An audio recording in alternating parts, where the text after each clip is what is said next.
Party 365 दिन चलने वाली पार्टी है। ये कोई चुनाव में कुकुर मुक्के की तरह से खड़ी होने वाली पार्टी नहीं है।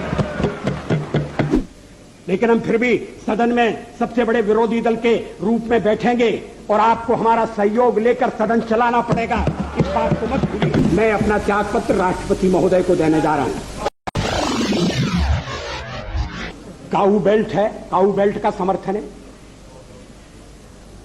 जो काऊ बेल्ट जिससे खाया जाता है उसको इस तरह से सदन में उल्लिखित करना। किस क्षेत्र की आप बात कर रहे हैं? हरियाणा में हम हरियाणा में जीते, हमने कर्नाटक में समर्थन प्राप्त किया है। और ये ठीक है कि केरल में और तमिलनाडु में हम उतने शक्तिशाली नहीं हैं, मगर हमारा संगठन है। पश्चिम बंगाल में भी हमें 10% से थोड़ा कम वोट मिला हुआ है।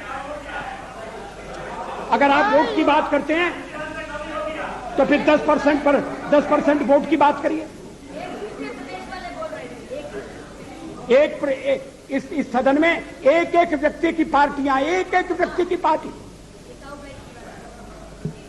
और वो हमारे साथ हमारे खिलाफ जमघट करके और हमें हटाने का प्रयास कर रहे हैं। उन्हें प्रयास करने का पूरा अधिकार है, मगर है वो एक व्यक्ति की पार्टी। एकला चलो रे, और चलो एकला अपने चुनाव क्षेत्र से और दिल्ली में आकर हो जाओ इकट्ठे रे। किस लिए इकट्ठे हो जाओ? देश के भले के लिए। स्वागत है, हम भी अपने ढंग से देश की सेवा कर रहे हैं।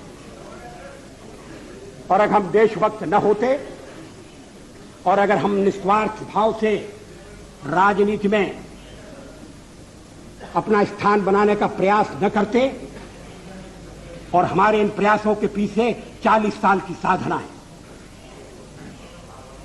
ये कोई आकस्मिक जनादेश नहीं है, कोई चमत्कार नहीं हुआ है।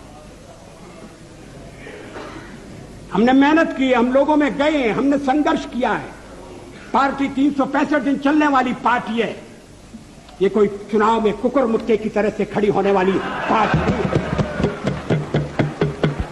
और आज हमें अकारण कटघरे में खड़ा किया जा रहा है, क्योंकि हम थोड़ी ज्यादा सीटें नहीं ले सके। हम मानते हैं हमारी कमजोरी है, हमें बहुमत मिलना चाहिए। राष्ट्रपति ने हमें अवसर दिया, हमने उसका लाभ उठाने की कोशिश की है। हमें सफलता नहीं मिली, वो अलग बात है। लेकिन हम फिर भी सदन में सबसे बड़े विरोधी दल के रूप में बैठेंगे और आपको हमारा सहयोग लेकर सदन चलाना पड़ेगा, इस बात को मत भूलिए। मगर सदन चलाने में और ठीक तरह से चलाने में हम आपको पूरा सहयोग देंगे, ये आपको आश्वासन देना चाहते हैं। मगर सरकार आप कैसी बनाएंगे, वो सरकार किस कार्यक्रम पर बनेगी, वो सरकार कैसी चलेगी, मैं नहीं जानता। लेकिन जहां तक दलितों का सवाल है, शेड्यूल कास्ट के टोटल मेंबर्स हैं 77, और उनमें से 29 मेंबर्स बीजेपी के चुने गए।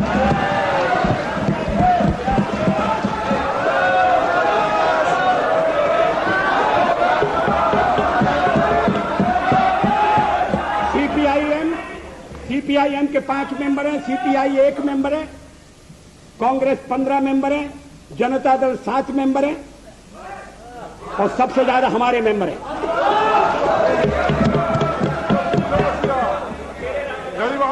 और एसटीसी में भी, शेड्यूल ट्राइब में भी total number of seat is 41, BJP 11। हमारा जनाधार नहीं है, हमें लोगों का व्यापक समर्थन प्राप्त नहीं है। अगर आप हमें छोड़कर सत्ता बनाना चाहते हैं और आप समझते हैं कि वो सरकार टिकाऊ होगी, मुझे तो उसके टिकने के लक्षण नहीं दिखाई देते।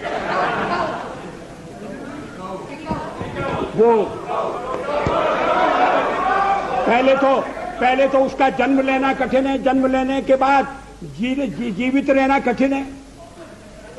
और ये सरकार अंतर विरोधों में घिरी हुई देश का कितना लाभ कर सकेगी, ये एक प्रश्नवाचक चिन्ह है। हर बात के लिए आपको कांग्रेस के पास दौड़ना पड़ेगा, और जब आप उन पर निर्भर हो जाएंगे अभी तो मैं नहीं जानता, पहले चर्चा हुई कि कुछ शर्तें लगाई जा रही, फिर चर्चा हुई कि कोऑर्डिनेटिंग कमेटी बनाना पड़ेगी। फ्लोर पर भी हम लोग कोऑर्डिनेशन करते हैं, उसके बिना तो सदन नहीं चलता। आप सारा देश चलाना चाहते हैं, बड़ी अच्छी बात है, हमारी शुभकामनाएं आपके साथ हैं। हम अपने देश की सेवा के कार्य में जुटे रहेंगे। हम संख्या बल के सामने सर झुकाते हैं और आपको विश्वास दिलाते हैं कि जो कार्य हमने अपने हाथ में लिया है वो जब तक राष्ट्रीय उद्देश्य पूरा नहीं कर लेंगे तब तक विश्राम से नहीं बैठेंगे, तब तक आराम से नहीं बैठेंगे। अध्यक्ष महोदय, मैं अपना त्यागपत्र राष्ट्रपति महोदय को देने जा रहा हूं।